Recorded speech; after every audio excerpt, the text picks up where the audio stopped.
कैसे चालणे शिवरायांचे सलगी देणे कैसे असे करो निसाधीजे तो योग राज्य साधनाची लगबग कैसी करावी याहून करावे विशेष तरीच म्हणवावे पुरुष या उपरी आता विशेष काय लिहावे तव शौर्याचा एक अंश दे तव धैर्याचा जरा स्पर्श दे तव तेजातील एक किरण दे जीवनातला एकच क्षण दे त्या दीप्तीतून दाही दिशा तो उजळून टाकू पुसू पानिपद पुन्हा लिहाया आमचे भारत व्यास वाल्मिकी येतील धावत नवे शब्द साधा जयाच्या स्मृतीने जळेमलेंच बाधा नुरे देश अवघा जयाच्या अभावी शिवाजी जपू राष्ट्रमंत प्रभावी पुंडरी कौरदेवारी विठ्ठल श्री ज्ञानदेव तुकाराम माऊली ज्ञानेश्वर महाराज की जय जगद्गुरु तुकाराम महाराज की जय छत्रपती शिवाजी महाराज की जय धर्मवीर संभाजी महाराज की जय। काल आपण शिवाजी महाराजांचा दक्षिण नाही कोकण दिग्विजय कोकणच्या विजयाच्या बाबतीतला अनेक गोष्टींचा पाहिला। त्यातला युद्धाचाही भाग झाला। तानाजी मालुसरे यांनी म्हणजे दगडाला बांधून युद्ध कसं करावं त्यांच्यावर भरोसा किती आहे हाही विषय आहे। आपल्यावरच भरोसा नाही आता अशी परिस्थिती आहे। आपण काय करू शकतो आपल्याला खात्री नाही। शिवाजी महाराजांचा त्यांच्यावर भरोसा किती आहे पुढचा विषय, पण स्वतः काय आत्मविश्वास किती आहे। युद्धात उभं राहिलो तर पळून जायचं नाही हा एक भाग झाला, पण ते करीत असताना आपला सखा सवंगडी पळून जातोय तर त्याला धीर दिला पाहिजे। त्याला धीर देत असताना तूही पळून जाऊ नको मागच म्हणून त्याला बांधलं, पण त्याचं रक्षणही करतोय आणि युद्धही करतोय हा भाग अर्थानं तानाजीरावांच्या विशेष महत्त्वाचा विचार केला। आणि यानंतर शिवाजी महाराजांनी सूर्यराव सुर्व्यांकडे पुन्हा एकदा संधी दिली, दूत पाठवला की आम्ही जसवंतरावच्या विषयानं तिकडे निघालो तू मत्तीला ये। त्याला खरंच असं वाटत होतं की आपल्यालाच आता शिवाजी महाराज भिलेत आणि नुसतं सारखा वकील पाठवतात आणि तुम्ही पुढे व्हा मी येतो म्हणून सांगितलं पण प्रत्यक्ष गेला नाही। आणि मग महाराज संतापले आणि काय केलं ते तिथपर्यंत आपण आलो का। स्वतः महाराज निघाले कुठं सुर्व्यांवर शृंगारपुरावर महाराज निघाले। सुर्व्यांना जे काही वाटत होतं की महाराज आपल्याला भितात ते घमेंड उतरवायसाठी निघाले। डोंगरवाटीतून झाडीतून आपल्याबरोबर 10,000 लष्कर घेऊन महाराज निघाले। यावेळी सुर्व्यांना भ्रम झाला की मी मोठा आहे, शिवाजीराजे मला भितात, आता नुसता वकील पाठवतात काही करत नाहीत आणि म्हणून फौजेला सुट्टी दिली होती। महाराज आपलं पायदळ घेऊन निघाले। स्वतः महाराज पालखीत बसले होते आणि सगळं पायदळ शृंगारपूरच्या रोखात निघाले। शृंगारपुरात अजून काही बातमी नाही, पण त्याच्या हशमाने येऊन बातमी सांगितली घाबऱ्या खासा शिवाजी राजा 15,000 हशम घेऊन येतोय, स्वतःच यायला लागलाय। ही बातमी ऐकली आणि सूर्यराव घाबरला, त्याची घमेंड एकदम उतरून गेली, पार तो हतबल झाला, घाबरून गेला। काय करावं समजेच ना, कारण फौज जवळ नाही, जी होती तिला सुट्टी दिली होती। आम्हाला साथीदाराला त्यानं बोलवून घेतलं, विचार व्यक्त केला काय करायचं, सल्ला शिवाजीराजा शृंगारपुरावर चालून येतोय, आपण काय करावं बोला। तो बळवंत आहे, कपटाची लढाई करण्यात तो थोर आहे। आतापर्यंत कपटाचं काही वाटत नव्हतं, आता मात्र वाटायला लागलं। जेव्हा आपली बाजू पडते असते तेव्हा दुसऱ्या अंगाने काहीतरी वाईट विचार सुरू होतो, त्यातला हा भाग आहे। कपटानं प्रबळ आहे, फौजही थोर आहे, 15,000 बरोबर घेऊन निघालाय आणि मग त्याच्यापुढं आपला टिकाव कसा लागेल, आपण काय करावं। हा एवढा मोठा समुद्र आपल्या पुढे येऊन उभारला, आता काय करायचं। सगळ्याची सल्लामसलत केली, सोबत्यांची सल्लामसलत केली आणि एक महत्त्वाचा निर्णय केला, कोणचा, नेहमीप्रमाणे पळून जाण्याचा। बस सगळी माणसं घर दार गावातले गावकरी सगळं गाव सोडून पळून गेला। गावही उठलं, कुणीच थांबलं नाही, बाहेर पडले। शृंगारपूर तसं झाडीत असणारं गाव। सूर्यराव सूर्याचं हे घराणं शृंगारपूरचे राजे म्हणून प्रसिद्ध आणि जुनं घर आहे किंवा ज्याला प्राचीन काळापासून शृंगारपुरात ते राहत आहेत असे म्हणता येणारं घर। शृंगारपुरात राहून ते आपल्या दौलतीचा कारभार पाहत असायचे। शेजारी प्रभावळी म्हणूनही गाव आहे, त्याचाही कारभार हे पाहत होते। कधी आलटून पलटून प्रभावळीत, कधी शृंगारपुरात राहत होते। संगमेश्वरापासून हे अवघड 7 कोस महाराज संगमेश्वरातून उठले आणि इकडे निघालेले आहेत। सूर्यरावचा भला थोरला वाडा नाही राजवाडाच या शृंगारपुरात होता। थाट एखाद्या राजासारखा होता। मन मात्र गुलाम आहे. सगळे अपराध माफ करून शिवाजी महाराज त्याला पदरात घ्यायला तयार आहेत, पण ह्याची गुलामी काही जायला तयार नाही. हा त्या अर्थाने स्वराज्यात सम्मिलित व्हायला तयार नाही, किंवा ह्याच्या मनातली गुलामी इतकी आहे की आपण स्वतंत्र होतो हेही त्याला कळत नाही. जन्मजात गुलामी. बादशाहचे हुकूम पाळण्यात पिढ्यानपिढ्या गेल्या, जन्म गेले तरी त्यातच त्यांना मेहरबानी वाटायची, त्यातच राहणं, बादशहाच्या कृपेचे उमेदवार होणं, यातच यांना बहुमान. बादशाह यांचा स्वामी आणि शिवाजीराजे यांचे वैरी, हे यांचं वर्तन. आणि आता शिवाजीराजे इथं आलेत, वैरी म्हणून आलेत, मित्र म्हणून 3दा हात पुढं केला, 3दा नाकारला, कधी खोटा हात पुढं केला याने, पण शिवाजी महाराजांशी प्रेम संपादन केलं नाही, शिवाजी महाराजांना जवळीक दिली नाही. आणि महाराजांची पालखी आणि फौज आता या वैऱ्याचा वेध घेत घेत निघाली आहे. सर सर सर सर झाडी कापीत महाराज पुढे येत आहेत, रस्त्यानं पुढे येत आहेत, ऊन सावलीतून. मजा कोकणात ते असतं खूप, ऊन सावलीचा खेळ. उन्हात गेलं तर असं कडकपणानं त्रास होतो. आता तुम्ही थोडं मुंबईत राहताय, तुम्हाला माहीत आहे हे सगळं. सावलीत गेले की एकदम छान वाटतं, पण ऊन नकोसं होतं. उन्हाळ्याचे दिवस, नागाने टाकलेल्या काती जागोजागी पडलेल्या होत्या, मोर इकडं तिकडं भटकत होते, फिरत होते, वन्य श्वापदाची गर्दी वाटेवर होती. पण आवाज आला की ते आत जातात जंगलात. दुरून शृंगारपूर दिसायला लागलं, गाव जवळ आला. महाराज विचार करत होते, आता या किल्ल्यावर, किंवा किल्ला म्हणण्यापेक्षा गावावर कशी चढाई करावी, कसं जिंकावं गाव, सूर्यराव काय प्रतिकार करेल, आपण युद्धाची योजना काय करावी, विचार चालू आहेत डोक्यात. कसं करावं, पण अजून तरी गाव दिसतंय, पण गावात साचर दिसत नाही, हालचाल दिसत नाही, काय करावं. हे काही कपट आहे काय, हे काही युद्धाचं तंत्र वापरतोय काय, आपण काय केलं पाहिजे. मग फौजेच्या तुकड्या कराव्यात, 2 कराव्यात, दुसरीकडून पाठवावी, इकडून पाठवावी, स्वतः कसं करावं, कुठून नेतृत्व करावं, सगळा विचार चाललाय. एवढ्यात महाराजांचे पुढे गेलेले टेहळे असतात ना, त्यांनी बातमी दिली, महाराज शृंगारपुरात सूर्यराव नाही. तो पळाला, घाबरून पळून गेला. महाराजांना आश्चर्य वाटलं आणि वाईटही वाटलं, कारण त्याला कडक शिक्षा करायची ही महाराजांची इच्छा आहे. राहून गेली, हातात कसा सापडेल पळून गेल्यावर. हुडकून आणायचं असतं तर महाराजांनी हुडकूनही आणला असता, पण असल्या गोष्टीत महाराज फार कधी कधी वेळ घालवत नाहीत, आणि गरज असेल तेव्हा सोडत नाहीत. हुडकून पातळातनं काढून आणतात आणि शिक्षा करायची ती सोडत नाहीत. हेनरी रिव्हिंग्टन, आपण तो विचार 2 दिवसाखाली पाहिला. रिव्हिंग्टनच्या बाबतीतला पुढं खूप मोठा विचार आहे. हे जे 6 कैदी पकडले होते महाराजांनी, त्यातले 3 महाराजांकडे तुरुंगात असतानाच मेले. दोघांनी पॅरोल घेतला. पॅरोल म्हणजे सुटका, का परत आम्ही येतो, आरोग्य बरं नाही किंवा काही दुसरी कामं आहेत ती करून येतो, काही काळासाठी बाहेर जाण्याची व्यवस्था म्हणजे पॅरोल, पण त्याच्यात जामीन द्यायचा की परत येतो. आता इथे पॅरोलची व्यवस्था असते, तुरुंगात कैदी असतात त्यांना पॅरोल दिला जातो. तर त्या पॅरोलवर आलेल्यातल्या परत 1 जण मेला बाहेर आल्यावर, दुसरे 2 जण परत जाऊन महाराजांकडे हजर झाले, आता पकडा म्हणल्यासारखं. आणि हा हेनरी रिव्हिंग्टन शिवाजी महाराजांकडे तुरुंगात असतानाच मेलेला आहे.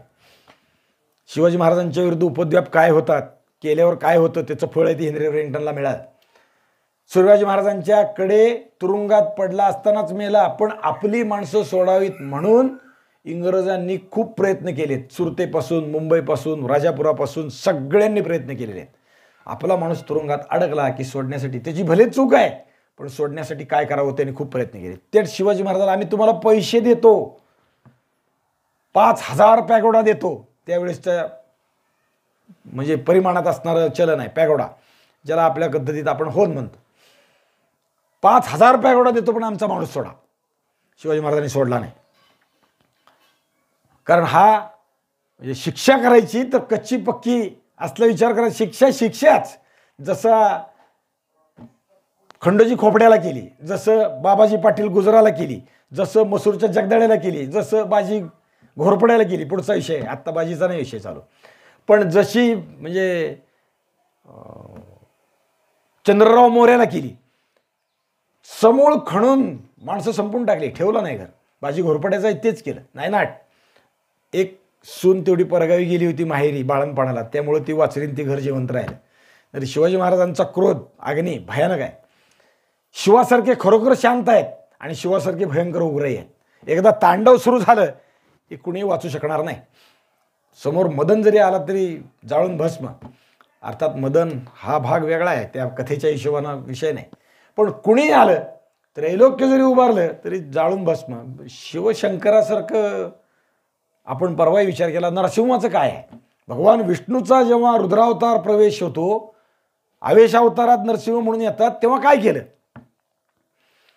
नरसिंहाच्या त्या हिरण्यकश्यपूच्या वधानंतर कुणालाही नरसिंहाला थांबवण्याची म्हणजे धाडस होईना, कुणीच थांबवू शकेना. देवदेवता सगळे पळायला लागले, थांबवा, ह्याचं गुरगुरणं, ह्याचा संताप, पृथ्वी दोलायमान व्हायला लागले, थांबवा, आपल्याला शक्य नाही. ब्रह्म्याकडे गेले, ते म्हणले माझी ताकद नाही. शंकराकडे गेले, त्यांनी म्हणलं मलाही हे शक्य नाही. लक्ष्मीकडे गेले, नवऱ्याला थांबवायची ताकद फक्त बायकोत असते, तू तरी थांबव, ती म्हणली माझ्या हात होत नाही. शेवट भगवान प्रल्हादाला विनंती केली, देवाला थांबवा. ती गेले भगवंतापाशी आणि थांबवण्याचा प्रयत्न केला. आपल्याकडच्या पद्धतीत किंवा अन्य कथात प्रल्हाद भक्त पाहिला, भक्ता राखी पायापाशी, दुर्जनाशी संवार झाला, हाताला पायापाशी घेतलं, प्रल्हादाला काखत घेतलं, मांडीवर घेतलं आणि सिंहाचं रूप असल्यामुळं त्याला चाटून असं शांत झालं. जसं पुत्रावर प्रेम करावं तसं भक्तावर करतात, पुत्रापेक्षा जास्त करतात. भक्त अजून वेगळा विषय. मांडीवर घेतलं. जेव्हा जेव्हा नरसिंहाचं चित्र असतं, उग्र नरसिंह आणि दुसरं असते ते लक्ष्मी नरसिंहासह, त्याच्यात खाली प्रल्हाद दाखवलेला असतो, उग्र नरसिंहातही असतो.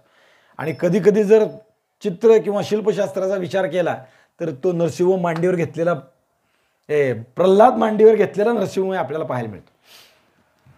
मांडीवर पुत्राला घेणं, भक्ताला घेणं हे अनेक अर्थाने महत्त्वाचं आहे. मांडीचा आश्रय असं त्याला म्हणता येतं. आपल्याकडं 2-3 संस्कार आहेत हिंदू धर्मात, विचार करा, पहा, तुम्हाला ते लगेच आठवतील का नाही, पण सांगितल्यावर लक्षात येतील. दत्तक घेतो पुत्राला, जेव्हा पुत्र नसतो तेव्हा पोरगा दत्तक घेतो. म्हणजे काय करतो? पोराला मांडीवर घ्यायचं आणि त्याची टाळू हुंगायची. 2 गोष्टी महत्त्वाच्या आहेत. मांडीवर घेणं म्हणजे माझा आश्रय आहे, मी आता मांडीवर घेतलंय, पोरगा म्हणून याला सांभाळ. टाळू हुंगणं त्यातलाच पुढचा अजून भाग आहे. आणि दुसरा एक विधी असतो, लग्नात सासू सुनेला जेव्हा सुनमुख पाहते तेव्हा मांडीवर घेते, म्हणजे तुला पुरीसारखी वागवीन, हा त्यातला भाव आहे. म्हणजे पुत्रीसारखं करेन. म्हणजे जवळीक किती, पुत्राला मांडीवर घ्यावं तितक्या पद्धतीची असू द्या. काय अशा अर्थाने हा सगळा विचार मांडीवर घ्यायचं. अंक संभाजी महाराजांची मुद्रा आहे, शंभो शिवजातस्य यदंकस्य. पुढचं जे आहे मी सगळीच सांगत नाही. यदंकस्य नो लेखा वर्तते कस्य नो परी. ज्याला संभाजीराजाच्या मांडीचा आश्रय आहे, मांडीचा म्हणजे संभाजीराजांचा आश्रय आहे, त्याला जगात कोणाची चिंता करायचं कारण आहे? कारण आश्रय कोणाला आहे? प्रजेला आहे. कारण ती पुत्रवत आहे, कारण हा राजा आहे. प्रजेचा जो विषय आहे, मी जेव्हा राजा ह्याच्यावर बसतो, सिंहासनावर बसतो, तेव्हा प्रतिज्ञेत होतो, ही सारी प्रजा माझी पुत्र असून त्यांचं मी पुत्रासारखं पालन पोषण करेन. जर मी माझ्या कर्तव्यात चुकलो तर मी सिंहासनावरून उतरेन, आणि तसंही करून मी सिंहासनावर उतरलो नाही तर माझा राजपुरोहित माझ्या मस्तकावर धर्मदंडानं प्रहार करेल आणि मी सिंहासन सोडून चालून निघून जाईल. हे पुढचं झालं. पण केव्हा? प्रजेवर पुत्रासारखं पाखरण घातली नाही तर संभाजी महाराज ते घालतात. आणि म्हणून म्हणतात यदंकस्य नो लेखा, ज्याला कोणाला माझा आश्रय प्राप्त झालाय. अंक म्हणजे मांडे. स्कंद पुराणात एकात सगळे विषय येतात बरं का. स्कंद पुराणात भगवान शंकर पैरवात कैलासावर बसलेले आहेत, पार्वती सोबत आहे, आणि त्यांना त्यांचा मूड पाहून, नवऱ्याचा मूड पाहून बायकोनी प्रश्न विचारायचे असतात तर समाधान होतं. एक विचारू का विचारती, आणि मग ती विचारते की सतत तुम्ही ध्यानमग्न असता, कोणाचं ध्यान करता? आता हे गुह्य आहे, हे सांगणं करणं अवघड आहे, आणि मूड पाहूनच विचारलं पाहिजे. आणि त्याच वेळी निमिषारण्यात स्कंद म्हणजे कार्तिकेयाला 88 सहस्त्र ऋषी प्रश्न विचारतात की हे कार्तिकेया, तू सर्वज्ञ आहेस, जाणता आहेस, आणि तुला सगळ्या गोष्टीचं ज्ञान आहे. या पृथ्वीतलावर अनेक तीर्थ आहेत, अनेक क्षेत्र आहेत, अनेक देवस्थान आहेत. या सगळ्याचा संगम एकाच ठिकाणी असणारं ठिकाण कोणचं? आणि तेच त्यातल्या त्यात जर असं 2-3 असतील तर त्यातल्या त्यात जास्त महत्त्वाचं, मोलाचं किंवा पुण्यप्रद असं कोणचं? ते आम्हाला तू सांग. आम्ही सगळ्या देशात फिरतोय, जगात फिरतोय, तीर्थ 88 काय अजून किती असतील ते असतील, एवढी तीर्थ आहेत, पण आम्हाला ते माहीत नाही. काय सांग? एवढी क्षेत्र आहेत माहीत नाही, देव आहेत माहीत नाहीत, पण हे सगळ्याचं पुण्य एका ठिकाणी संपादन होईल असं तिन्ही एका ठिकाणी असणारं क्षेत्र सांग. स्कंद काही क्षण स्तब्ध होतो, ध्यानमग्न होतो आणि विचार करून प्रगट होतो की मलाही याचं उत्तर देता येत नाही, पण आता उत्तर द्यायची आपल्याला जी काही जिज्ञासा पाहिजे आहे ती माझीही जागी झाली आहे आणि याला उत्तर दिलं अशी एकच व्यक्ती आहे, ती म्हणजे वडील. आणि आपण सगळे त्यांच्याकडे जाऊ, ते हिमालयात सगळे मिळून येतात. पुढं स्कंदन मागे हे सगळे ऋषींचं मंडळ. आणि त्यावेळेस हा पार्वतीचा आणि शंकराचा संवाद आहे. देवा तुम्ही कोणाचं ध्यान करता? काय आहे जगात असं की ज्याचं तुम्ही ध्यान करावं? तेव्हा स्कंद आलेला पाहून, स्कंद पुराणातला उल्लेख आहे तो असा आहे, स्कंद आलेला पाहून भगवान शंकर संतुष्ट होतात, कारण पुत्राची भेट झाली. पार्वती संतुष्ट होते, पुत्राची भेट झाली. पुत्र संतुष्ट होतो, वडिलांची भेट झाली. त्याहून दुसरा विषय असा की वडिलांकडून आपल्याला जो प्रश्न आत्ता उपस्थित झाला आहे त्याचं उत्तर मिळतंय म्हणून. आणि मग शंकर स्कंद येतो, प्रणिपात करतो, दंडवत घालतो. ऋषी मागे दंडवत घालतात. का आला विचारतात. तो म्हणतो या सगळ्या ऋषींची मला प्रार्थना आहे, त्याने असं विचारलं आणि ते तुम्हीच उत्तर देऊ शकता म्हणून मी आलो. पण स्कंदाला शंकर हाताने उठवतात आणि उठवून आपल्या मांडीचं स्थान देतात, मांडीवर घेतात, पुत्र आहे म्हणून. आपला विषय अंकाचा मांडीचा चाललेला आहे. पुत्रासारखं इतर खरंच पुत्र आहे म्हणून स्कंदाला मांडीवर घेतात, बोलतात. आता अंक दिला, अंकन दिलं, याचा अर्थ दोन्ही पद्धतीने करता येतो. मांडीवर पुत्र म्हणून बसवलं असाही करता येतो आणि बरोबरीचं आसन दिलं असाही करता येतो. म्हणजे स्कंदाला शंकराने क्षणभर मांडीवर ठेवलं, पण शेजारच्या दुसऱ्या आसनावरही स्थापित केलं आणि विचारलं तू का आलाय? मग ते पुढचा प्रश्न सगळा होतो, हे असं आहे काय आहे? मग ते भगवान शंकर उत्तर देतात की असं क्षेत्र, असं तीर्थ आणि असं दैवत असणारं पृथ्वीवरचं एकच ठिकाण आहे, ते म्हणजे पंढरपूर. आणि त्या देवाचं मी स्मरण सतत करतो, हे त्याचं उत्तर आहे. थोडक्यात सगळी कथा सांगायचा बाकीचा विषय नाही, मला चाललेला विषय तो अंकनाचा विषय आहे. आणि या अर्थाने आहे प्रजा आपलं अपत्य आहे, त्याचं संरक्षण करणं हे आपलं काम आहे. आणि जेव्हा प्रजा विकृत वागेल किंवा इतर लोक शत्रू विकृत वागतील, तेव्हा प्रजेला त्रास देतील, तेव्हा त्या शत्रूचं काय केलं पाहिजे? पारिपत्य केलं पाहिजे, शिक्षा केली पाहिजे. शिवाजी महाराजांनी तशी सगळ्यांना शिक्षा केलेली आहे. मग त्यातलं आपण मगाशी उदाहरण पाहत होतो तेव्हा बाबाजी पाटील, बाबाजी भिकाजी गुजर, दुसरा तो खंडोजी खोपडा, मसूरचा जगदाळे. मसूरच्या जगदाळ्याचं फारसं आपल्याला माहीत नसतं, कळत नाही. पण मसूरच्या जगदाळ्यांनी अफजल खानाला मदत केली म्हणून शिवाजी महाराजांनी त्याची गर्दन मारली. ठेवला नाही सुलतानचे जगदाळे त्याचं नाव, परवाही सांगून गेलो विषय. त्याची बायको मात्र जिजाऊ साहेबाकडे गेली, माझ्या पोराचा माझा सांभाळ करा म्हणून. जिजाऊ साहेबांनी तिला अभय दिलं आणि शिवाजी महाराजांना सांगितलं यांचा सांभाळ करा. शिवाजी महाराजांनी सांभाळ केला, महादेव जगदाळे त्याचं नाव. पण सांभाळ करीत असताना त्या बाईला शिवाजी महाराजांनी पहिल्यांदा सांगितलं मी तुला करेन, अभय देईन, पण वतन मागणार नसशील तर वतनाचा थारा नाही, तुझ्या उपजीविकेसाठी करेन, तुला गाव देईन याचा अर्थ काम देईन, देशमुखी देईन, पण वतन नाही देणार. आता हा सूर्यराव शिवाजी महाराजाला पाहून पळून गेला. शिवाजी महाराजाला याला शिक्षा करायची इच्छा आहे. सूर्यरावला वाटलं की आपले आता तुकडे होणार, हातपाय कापले जाणार, सोडत नाहीत शिवाजी महाराज, जिवंत मारणार. चंद्ररावला कसा जावळीत मारला तसं. चंद्ररावचं फार विलक्षण आहे. चंद्ररावाला शिवाजी महाराजांनी अनेक वेळा प्रयत्न केला, जावळीत युद्धाला उभा राहायला, मारला. त्याच्या पोराला शिवाजी महाराजांनी जिवंत ठेवलं होतं, ते पकडले आणि तुरुंगात टाकले. बाजी आणि कृष्णाजी 2 जण आहेत ते. पण यांनी उद्योग केले तुरुंगात राहून. यांनी विजापूरशी संधान बांधलं, पुन्हा तुरुंगात राहून पत्र लिहिली, शिवाजी महाराजांकडे कैद देत आहे, तिथनं उद्योग केले आणि ती पकडत शिवाजी महाराजांनी पकडली. आणि मग काय केलं? जे करायचं ते केलं. त्यांना पुण्याच्या ईदग्यावर नेऊन मारलं. ईदग्यावर म्हणजे ईदगा गावाच्या पश्चिमेला असतो कायम, तिथं नेलं मारलं. मारणारा माणूसही सांगितलेला आहे, शिवचरित्रात त्याचंही नाव आहे, रघुनाथ बल्लाळ आत्रे. त्यांनी मारलं.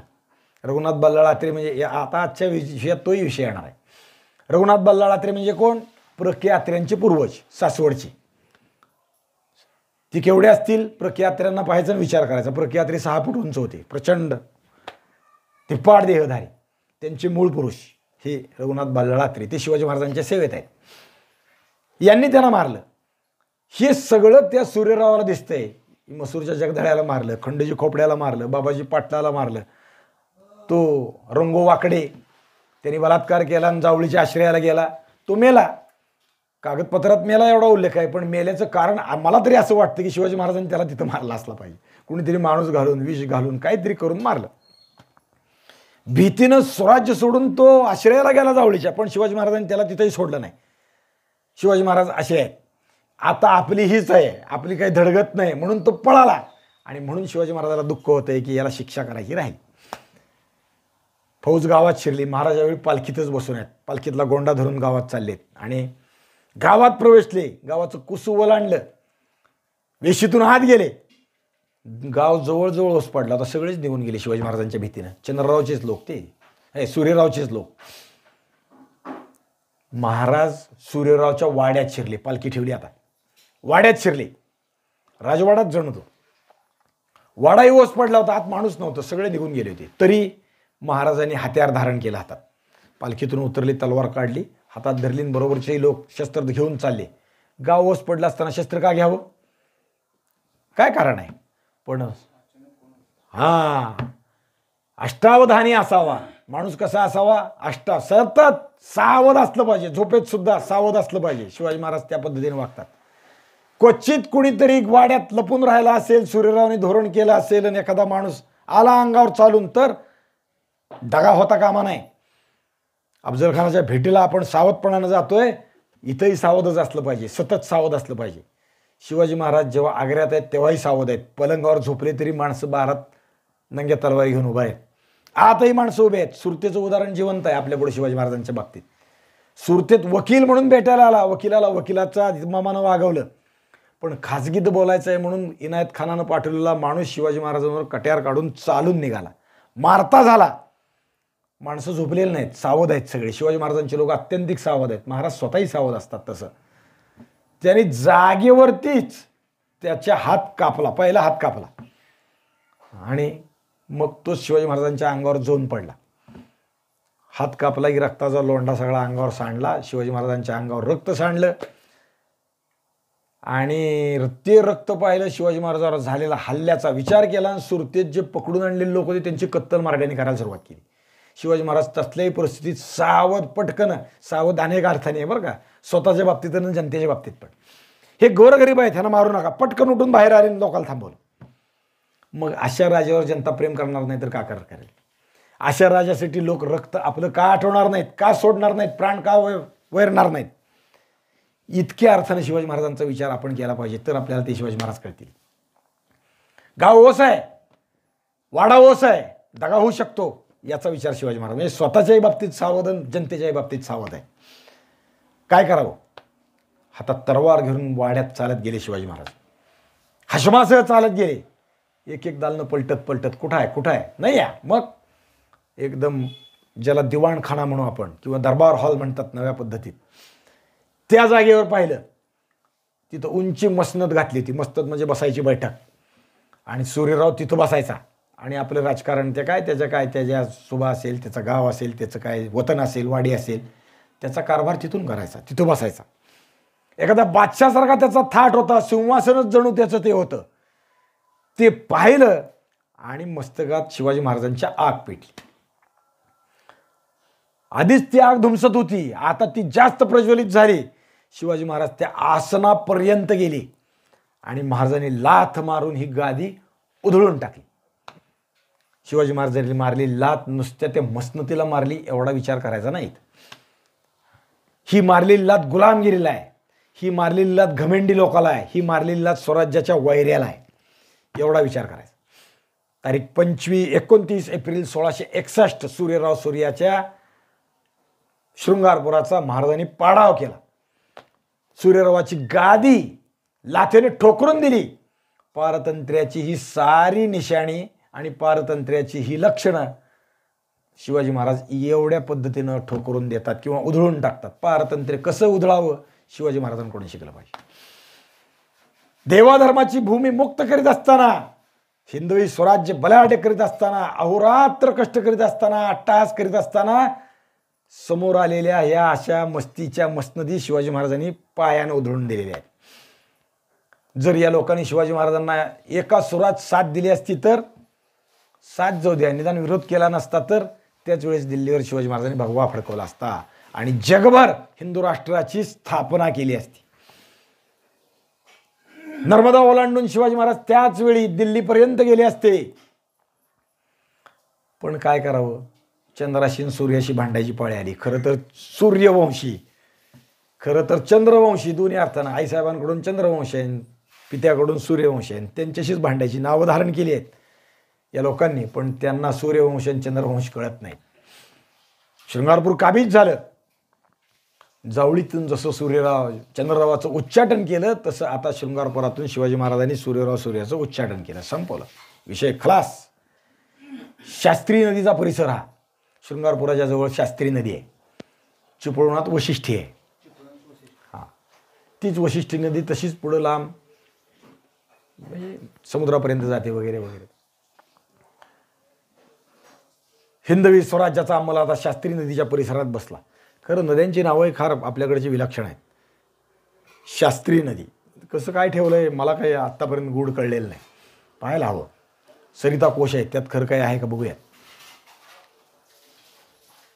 शास्त्री नदीच्या अर्थानं काही आहे का बघूयात. अनेक खूप गोष्टी मिळतात नदीच्या अर्थानं. का नाव ठेवलं आहे, काय कारण आहे.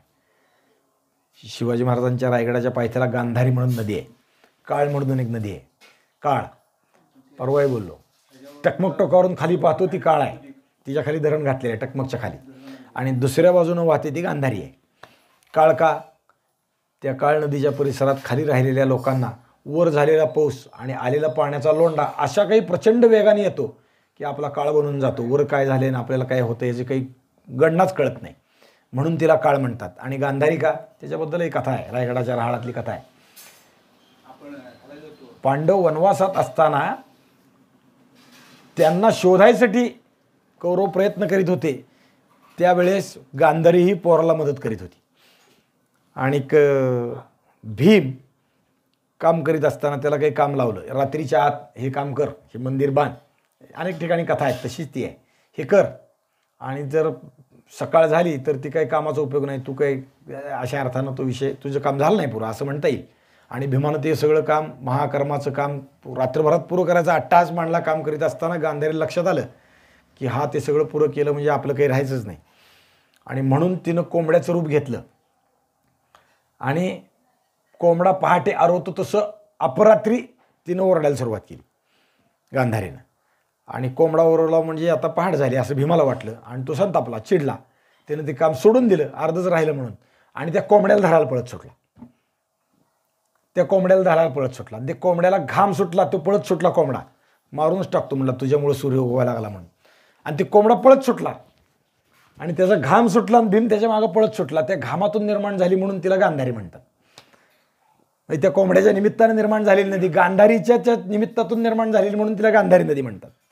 म्हणजे सगळी नावं शास्त्री नदीच्या विषयानं हा विषय आहे. चंद्रभागा आपल्या इथं पंढरपुरात चंद्रभागा चंद्राकार आहे म्हणून चंद्राची भग गेली म्हणून असा विषय आपल्याकडचा पंढरपुरातला आहे. मूळ नाव भीमा आहे. भीमा का, भगवान शंकराच्या घामातून उत्पन्न झाली, भीमकर्माच्या त्या घामातून उत्पन्न झाली म्हणून भीमा. तिची रूपं 3 आहेत बरं का. पण म्हणजे त्या नदीला प्रारंभी ब्रह्म्याचं रूप मानतात, मध्य भागात विष्णूचं रूप मानतात आणि सगळ्यात शेवटच्या भागात शंकराचं रूप मानतात. भीमा महात्म्य नावाचे ग्रंथ आहे, यात हे सगळे विषय आहेत, किंवा पंढरपूर महात्म्य आहेत, यात ह्या सगळा विषय आपल्याला पाहायला मिळेल. ही शास्त्री नदी आहे, तिच्या परिसरात महाराजांचा अंमल बसला. हिंदवी स्वराज्य आलं. शृंगारपूरची दौलत संपली, बरोबर जसवंतराव दळवी त्याचंही राज्य संपलं. तो आता ह्यांच्याच आश्रयाला आला होता, ह्याचंच राहिलं नाही तर त्याचं काय राहतं. महाराजांनी कोकणात दक्षिणार्धात केलेली ही मोहीम, दुसरी मोहीम पुरेपूर फते झाली, पण संपली मात्र नाही. कारण सगळीकडेच अंमल बसवायचा आहे. काही भाग जिंकलाय, काही आता अजून करायचा बाकी आहे. दक्षिणेत अजून खाली खोरवर आदिलशाही आणि फिरंगी अंमल आहे, तो महाराजांना मोकळा करायचा आहे. पोर्तुगीजांच्या चंगुलातून हा देश सोडवायचा आहे. प्रयत्नशील आहे, 2-3दा प्रयत्नही केला आहे, जिंकला पण आहे. गोव्याचा बारदेशचा भाग जिंकला आहे महाराजांनी. वारंवार छंदपंद करून राजकारण खेळणारे भोसले सावंतही इथं आहेत, त्यांचंही पारिपत्य करायचं आहे, त्यांनाही संपवायचं आहे. स्वराज्याची सत्ता प्रस्थापित करण्यात महाराजांना खरं तर मोठी शक्ती खर्ची घालावं लागत होती, फार कष्ट करावे लागत होते. त्यात स्वकीयच आडवे येत असल्यामुळे हे सगळं होत होतं. ते जर बरोबर आले असते तर मागच सगळं संपलं असतं. पण महाराज या वेळेचंही अनेक गोष्टींचा विचार करतात. आपला व्यापार, उद्योग, शेती, धन धान्य ही समृद्धी असली पाहिजे याचा विचार करतात. सतत युद्धात चांगलं नाही. एक युद्ध केलं तर राष्ट्र पार लयाला जातं असं आत्ताचं अनेक वेळा दिसतं आपल्याला. नुसतं कालचं सिंदूर ऑपरेशन केलं तर किती कोट्यावधीचा खर्च झाला सांगता येणं मुश्किल आहे. एक ऑपरेशन आहे, ठराविक गोष्टीपुरतं मर्यादित आहे. हे तर युद्ध आहे. खरं आताच्या काळाचा आणि त्याचा जर विचार केला तर शिवाजी महाराजांच्या बाबतीत त्यांच्या पायी ठेवी जे माता हेच भले, बाकी काही सुचत नाही. इकडे युद्धाची आघाडी तेवढ्याच तत्परतेनं सतत सांभाळायची. एक युद्ध नाही, सगळ्या शिवाजी महाराजांच्या चरित्राचा विचार केला तर नित्य युद्ध आहे. आणि इकडं शेती, बाती, व्यापार, उद्योग तेही व्यवस्थित सांभाळतात. कसं काय होत असेल, कसं काय उत्पन्न कसं काय येत असेल, उत्पन्नाचे स्रोतही महाराज काढतात. आतासारखं राज्यकर्त्यासारखं महाराज विचार करीत नाही. उत्पन्न वाढलं पाहिजे म्हणून काय करावं, दारू विका नाही, जुगाराची केंद्र घाला नाही, कारण त्यातून जास्त उत्पन्न येतं ना. शिवाजी महाराज ते नाही चालू देत. जुगार नाही. पंढरपूरच्या बाबतीत शिवाजी महाराजांचा वारसा पुढे दिसून येतो बरं का. पंढरपूरच्या बाबतीत पंढरपूर हे दारूमुक्त क्षेत्र म्हणून त्यावेळेस शिवाजी महाराजांच्या नंतर स्वराज्यात नव्हतं पण पेशवाईच्या काळात होतं. त्यावेळेस दारूमुक्ती होती. इथं दारू विकली जात नव्हती. 2 लोक दारू विकायला त्यांची भांडे दारूचे रांजणं घेऊन आले, ऐनवारीच्या काळात आले आणि इथल्या ठाणेदारांनी अंमलदारांनी त्यांना पकडलं. हे पंढरपूर क्षेत्र आहे, देवाचं ठिकाण आहे, इथं दारू विकता कामा नाही. त्यांना उचललं गावाच्या बाहेर नेऊन सोडलं. आणि या सगळ्या कामाचा खर्च म्हणून आणि दंड म्हणून त्यांच्याकडनं रोख रक्कम केलेली आहे. अजूनही पंढरपुरात दारूमुक्ती झालेली नाही नव्या सरकाराच्या काळात. नव्या याचा अर्थ भारत स्वतंत्र झाल्यानंतरच्या काळात. आम्ही खऱ्या अर्थानं स्वतंत्र झालो की नाही झालो कळत नाही. तीर्थक्षेत्र दारूमुक्त, मद्य, मांस यापासून मुक्त असली पाहिजेत. शिवाजी महाराजांचा विचार त्या अर्थाने आम्ही केला पाहिजे. शिवाजी महाराज इतक्या अर्थाने विचार करणं आहे. व्यापारात लक्ष देत आहेत शिवाजी महाराज आता, आणि त्यासाठी महाराजांनी ही मोहीम आवर्ती घ्यायला आरंभ केला. आता काय पुढे जायचं आहे. महाराजांनी प्रभावळी हेही गाव जिंकलं, शृंगारपूर जिंकलं, तसं प्रभावळी जिंकलं. इथं हा सूर्यराव सुर्वे आलटून पालटून राहत असायचा. मगाशी म्हणलं मी, शृंगारपुरात महाराजांचा मुक्काम होता. इथं मात्र एक वेगळी गोष्ट घडली. या शृंगारपुरात शिवाजी महाराजांकडे एक नाही 3 जण भेटायला आले. नारो अनंत, केशव विठ्ठल आणि केशव राघव हे 3 जण ते होते. एकाच कुळातले होते. गोळवली गावचे होते. कोकणातले हे गाव आहे. पाध्ये यांचं उपनाव किंवा आडनाव आपण ज्याला म्हणतो. पाध्ये कुळातले हे गोळवलीचे गाव, गोळवली म्हणून त्यांना म्हणायचं गोळवलकर. माझ्या मनामध्ये कालपासून एक प्रश्न येत आहे. हा, आता विचारायला बरं झाला. हे जे गोळवलकर आहे आपले सरसंघचालक होते ते.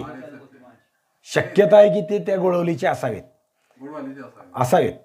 पण दुसरं एक माहीत आहे ते सांगून टाकतो इथंच, म्हणजे तो पण विषय बोलतो की बाबा महाराज पाध्ये हे महाराष्ट्रातलं ख्यातनाम नाव आहे, ज्यांची काशीतही विद्वत्ता गाजली. धर्मसिंधू नावाचा ग्रंथ त्याने आपल्या मार्गदर्शनासाठी लिहिला. कोणत्या काळात कसं वागावं, धर्माचरण कसं करावं, अनेक गोष्टींचं मार्गदर्शन आहे. मागं ज्या अनेक स्मृती झाल्या त्याचा अभ्यास करून त्याचं सुमारे 250 वर्षापूर्वी त्यांनी संकलन केलं आणि त्यात तुम्हाला अनेक गोष्टींचं मार्गदर्शन, संन्याशाने कसं वागावं, गृहस्थानं कसं वागावं, पूजा कशी करावी, अनेक गोष्टी सांगितल्या. फुलं कोणची असावीत, कोणची नसावीत, कोणची वापरावीत, डाव्या हाताने तोडावीत का इतकं सूक्ष्मतेनं विचार केला. अनेक गोष्टीतला आहे हा जो ग्रंथ धर्मसिंधू लिहिला. याची काशीमध्ये पालखीत ठेवून तत्कालीन विद्वानांनी मिरवणूक काढली. हे बाबा महाराज पाध्ये या गोळवलीचे. पाध्ये आडनावच ते. हे मात्र विठोबाचे परमभक्त होते. त्यांनी गोळवली सोडली आणि पंढरपुरात आपलं उत्तर आयुष्य इथंच व्यतीत केलं. इथंच राहिले. त्यांची समाधी पंढरपुरात आहे. कासारघाट आणि चंद्रभागा घाटाच्या मध्ये बाबा पाध्यांचा वाडा आहे. आता तिथं रामदासी लोकांचा मठ आहे. त्या वाड्यात मात्र तळघरात आपल्याला ती समाधी आत्ताही पाहता येते. बाबा पाध्यांची समाधी आहे नामदेव मंदिराच्या जवळ ही समाधी आहे. बाबा महाराज पाध्ये, चातुर्मासे महाराज, विठोबा महाराज चातुर्मासे, बाबा महाराज पाध्ये आणि प्रल्हाद महाराजांचे नातू अनंत रामाजी हे एका वयाचे की एका काळातले सगळे एकमेकाचे मित्र, विद्वान असल्यामुळं गप्पा मारत बसणे. आपणही बसतो, आपण मूर्ख असतो तरी बसतो, विषय सोडून द्या. पण हे विद्वान आणि हे देवळात गप्पा मारत बसले की पहाटे काकडा लागला तरी गप्पा मारत बसलेले असायचे, असे त्यांचे उल्लेख सापडतात. गप्पा मारत बसायचे.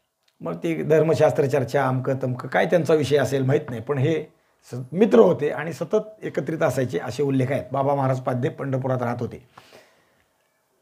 त्या घरातले हे त्यांच्या आधीचे पुरुष आहेत. आता जिल्हा कोणता आहे तो? गोळवली. आता रत्नागिरी असेल बहुतेक. हां, रत्नागिरी असावा. कोकणमध्ये सिंधुदुर्ग अजून खाली जातं, थोडंसं वर रत्नागिरी येतं. हे रत्नागिरीत असला. सिंधुदुर्ग पण असेल, आता मला प्रत्यक्ष आत्ताचं काय माहीत नाही. गोळवली, नारो अनंत, केसो विठ्ठल आणि केसो राघो हे 3 पुरुष आपलं वतन चालू ठेवावं म्हणून महाराजांकडे आले. पहा बरं का, महाराज वतन काढून घेतात आणि हे 3 वतन मागायला नाही, असलेलं वतन चालू ठेवायला आले. त्याने महाराजांना विनंती केली, सांगितलं, आमच्या घराण्याला सत्याश्रय राजा पुलकेशी बदामीचा चालुक्य सम्राट याचा इसवी सन 7व्या शतकातला आहे. आपण विचार करतोय 17व्या शतकातला. तेव्हापासून आम्हाला या राजाने आश्रय दिला आणि हे गाव वतन दिलेलं आहे गोळवलीच. हे वतन आमचं चालू ठेवावं. महाराजही विशेष आहेत. ताम्रपट आहे आमच्याकडे, तो ताम्रपट महाराजांना त्यांनी दाखवला. महाराजांनी त्यांचं वतन चालू ठेवण्याचं आश्वासन दिलं. त्यांना तुमचं वतन चालू ठेवतो म्हणून सांगितलं. अशी अवघी थोडकी वतनं महाराजांनी ठेवली. बाकी वतनं मात्र महाराजांनी चालू दिली नाहीत, बंद केली. असंख्य लहान मोठी वतनं महाराजांनी मोडून टाकली, बंद केली. कारण अशी वतनं राज्यात वतने द्यावयाचा दंडक महाराजांनी ठेवला नाही. अशी वतनं, त्याचं कारण आहे महाराजांचं, अशी वतनं जर दिली तर तो माणूस राजसत्तेला वैरी बनतो, केंद्रीय सत्तेच्या विरोधात जातो, म्हणून महाराज ठेवत नव्हते. महाराजांचा फार सूक्ष्मतेनं खूप विचार आहे. 2 सख्खे भाऊ किंवा जरा जवळ असणाऱ्या पै पाहुणपणातले भाऊ 2 शेजारच्या किल्ल्यावर किल्लेदार म्हणून अंमलदार म्हणून नेमत नव्हते. 2 शेजारच्या सुभ्यावर दोघाला नेमत नव्हते, कारण ते दोघ एक होतात आणि केंद्रीय सत्तेला आव्हान देतात. 2 जण असतील अजिबात जवळ यायचे नाहीत. दोघांच्या मध्ये तिसरा माणूस ठेवायचा, काय त्यांचा संपर्क झाला नाही पाहिजे अशी व्यवस्था करायची. 3 वर्ष झाली की त्याची बदली करायची पुन्हा. जवळ नाही, भानगड नाही.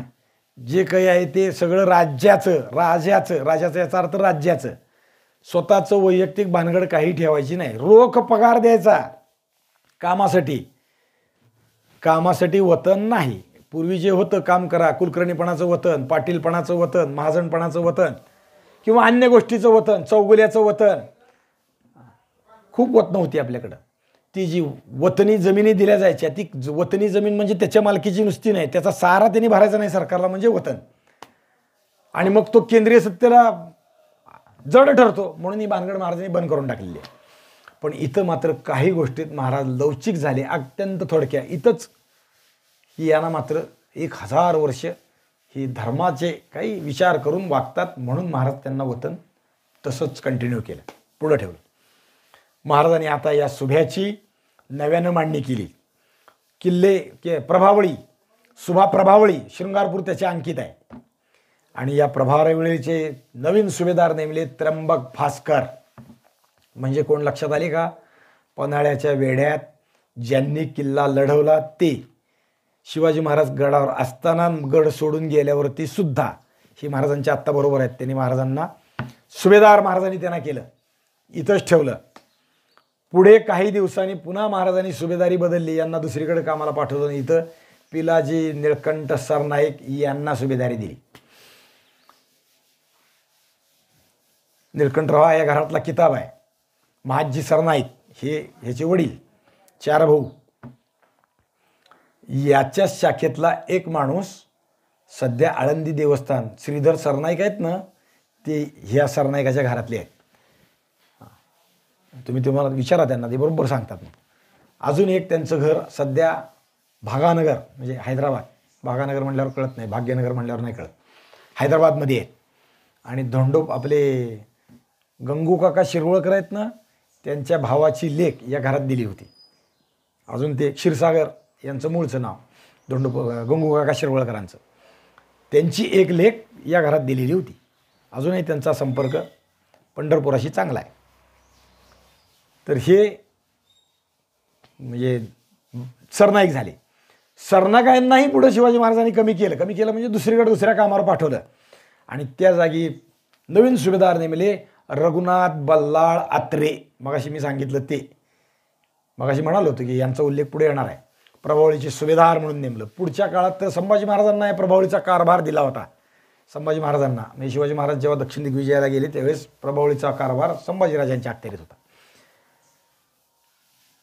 शिवाजी महाराज इतके विलक्षण आहेत, वेगळ्या वेगळ्या अंगाने विचार करतात आणि ही सगळी अंग अभ्यास करणं म्हणजे शिवचरित्राचा अभ्यास.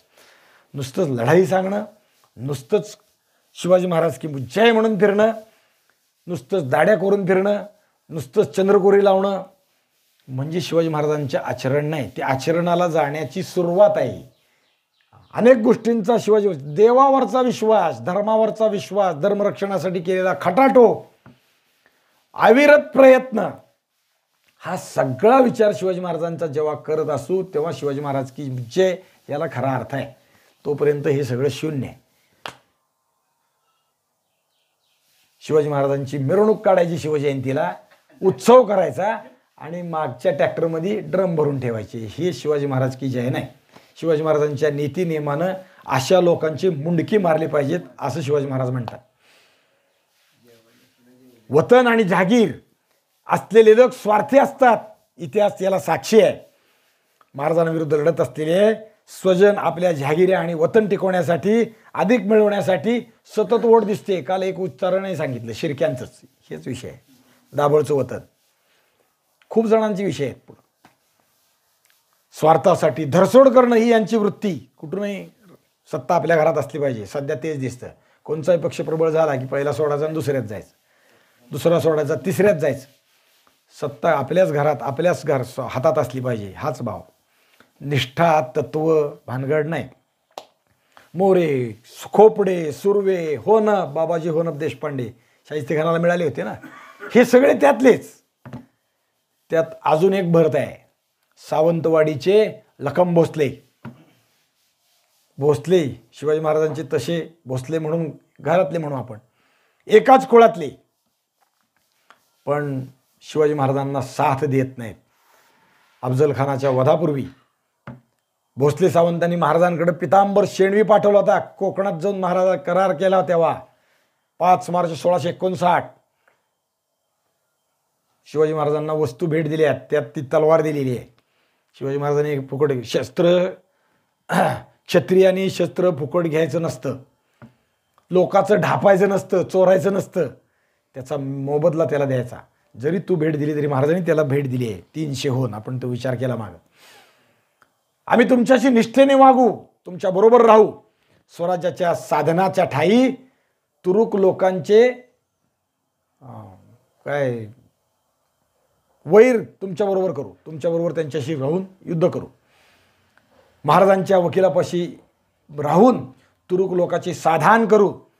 पण अफजलवादानंतर दोरोजी आणि मराठी कोकणात गेले त्यावेळी इथे एक सरदार आला विजापुरातून. कोण? खवास खान. वेंगुर्ल्याच्या प्रांतातला बंदोबस्त करायला आला. हा खवास खान आला आणि त्याने खवास खानाने काजी अब्दुल्ला नावाचा माणूस पाठवला. हा काजी अब्दुल्ला इथं आला आणि या काजी अब्दुल्लाने सगळ्या लोकांना पत्र पाठवली. त्यात सावंताला पत्र पाठवलं आणि सावंतांनी शिवाजी महाराजांची मदत सोडली किंवा त्यांचं सहाय्य सोडलं, आश्रय सोडला आणि अब्दुल्लाला मदत करते झाली. त्यांनी शिवाजी महाराजांच्या लोकाला या दोरोजीला कुडाळच्या प्रांतात घुसू दिलं नाही, त्रास दिला. म्हणजे सरळ सरळ दोघांचे लढाई झाली, आडवे पडले दोघं एकमेकाला. यावेळी हा सगळा दोरोजीचा कारभार संपला थोडा आणि सावंत वाडीला निघून गेले. ते गेले की लोकांनी, मराठ्यांनी पुन्हा कुडाळ जिंकून घेतलं. पण सावंतांनी पुन्हा आता मराठ्यांना त्रास दिला आणि कुडाळ आपल्या ताब्यात घेतले. हे सावंत असे आहेत. जसं शृंगारपूरचे सुर्वे सावंत तसेच, त्यांचंही पारिपत्य यथावकाश शिवाजी महाराजांनी केलं आहे. पण कोकणात अजून काय केलं, महाराज देशावर कसे आले याचा विचार आपण उद्या करू. पुंडलिक वरदेव हरी विठ्ठल श्री ज्ञानदेव तुकाराम विठ्ठल विठ्ठल विठ्ठल. पुंडलिक वरदेव हरी विठ्ठल श्री ज्ञानदेव तुकाराम माऊली ज्ञानेश्वर महाराज की जय. जगद्गुरु तुकाराम महाराज की जय. छत्रपती शिवाजी महाराज की जय. धर्मवीर संभाजी महाराज की जय. सद्गुरु जोग महाराज की जय.